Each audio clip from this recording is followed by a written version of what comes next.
తీసుకోకూడదు. మార్కెట్ లో దొరికే గీ తీసుకుంటే రా మిల్క్ నుంచి తీస్తారు, అంత మెకనైజ్డ్ కదా, ఈజీ కావాలి. అది ఫెర్మెంట్ కాదు, అక్కడ ఫెర్మెంట్ కానప్పుడు it is not good. Good bacteria develop కావాలి కదా అక్కడ. రా మిల్క్ నుంచి తీసేసి చేస్తారు కాబట్టి అది నీకు మళ్ళీ ఫ్యాట్ కన్జ్యూమ్ అయ్యి మళ్ళీ నీకు ఫ్యాట్ అక్యుములేట్ అవుతుంది నీ బాడీలో. కానీ విలోమా గీ, దట్ ఈస్ స్పెషలైజ్డ్ గీ, ఏమి అంటే దాంట్లో మళ్ళా కౌ కేటగిరీస్. నీకు ఎండకు పోవాలి ఆవు, ఎక్కడో చోట కట్టేస్తే చేసేది కాదు.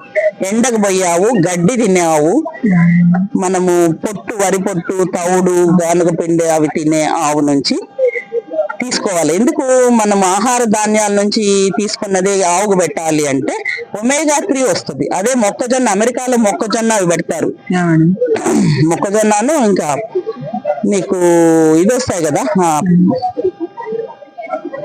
సోయాబీన్, అవి ఒమేగా 6 డెవలప్ అవుతాయి దాంట్లో. ఒమేగా 6 ఈజ్ టాక్సిక్, కానీ మనది ఈ విధంగా చేస్తే ఒమేగా 3 వస్తుంది. ఎండకు పోవాలి ఆవు, గడ్డి అవన్నీ తీసుకున్న ఆవు నుంచి మనం పాలు తీసుకొని ఆ పాలు నుంచి పెరుగు తీసి ఫెర్మెంట్ అవుతుంది అక్కడ. అదే పాలు నుంచి తీసి కాగబెట్టి పెరుగు చేసి, పెరుగు నుంచి తీసి బటర్, ఆ బటర్ నుంచి వచ్చినటువంటి నెయ్యి కాంచితే అది నువ్వు 100 years ఉంటది ఆ నెయ్యి. అది తీసుకున్నప్పుడు దాంట్లో ఒమేగా 3 ఉంటుంది, డి విటమిన్ ఉంటుంది, ఏ విటమిన్ ఉంటుంది, ఈ విటమిన్ ఉంటుంది, కే విటమిన్ ఉంటుంది. అంటే ఇన్ని విటమిన్స్ ఉన్నటువంటి నెయ్యిని కాదనుకోవడం తప్పు. నువ్వు 3 ఒమేగా 3 టాబ్లెట్స్ రోజుకి తింటే ఆ రోజు పనిచేస్తుంది యాక్చువల్లీ ఆ టాబ్లెట్.